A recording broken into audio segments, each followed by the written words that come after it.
Hi, this is Mama Sandy, and I want to talk about a topic tonight that might hit home for a lot of people that are interested in joining a house. Joining a house is a serious commitment, all right? Finding a godfather or a godmother or a padrino or a madrina is an important step, okay? It's something that you don't undertake lightly because you are dealing with your spirit. Now, I know some of you out there are like, well, I don't want to join a house. That's good, but this is for those people that are thinking about that. Now, when you are trying to find a godparent, the both of you have to vibe together. The both of you have to have some type of understanding and have similar spirit. Otherwise, it's not going to work out. Now, a godparent and a godchild, they are there to help one another, okay? I know you're like, how can God, yeah. You are to help in things that the godfather or godmother may need. It's not that you're supposed to be a slave to them, because that's not it. That's definitely not it. But you're going to need your godfather or your godmother's help, okay? And one hand washes the other. And it's not just about, oh, well, I give them money. That doesn't have anything to do with it. It has to do with your spiritual growth. So with your spiritual growth, you must be careful whose hands you put that in, okay? So here's some things that you need to look at when you're joining a spiritual house or you're wanting to join a spiritual house. Number one, go to a couple events. See how, people are there.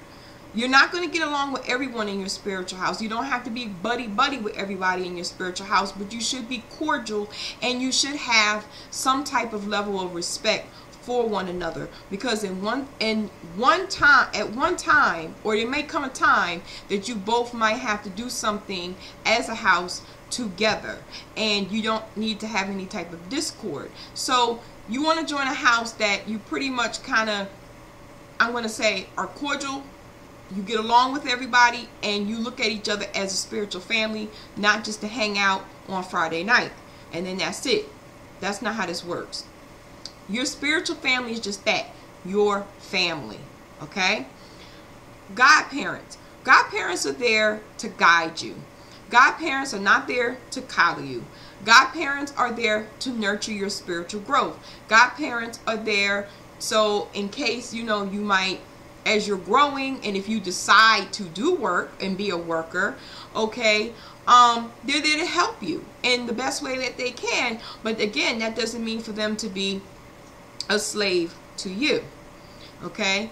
What that also entails is sometimes, taking the time out and spending some time with your godparent, or, and letting a relationship grow there, okay?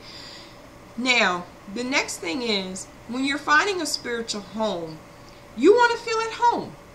You don't want to feel scared. You shouldn't feel scared. You shouldn't feel apprehensive.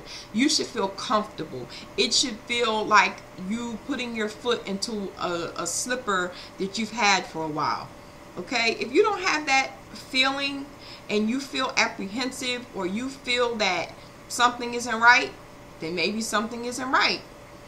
I know everybody runs their houses differently, okay? But there has to be some type of mutual respect there, and there has to be some type of trust. If you feel like that's not it, run, okay?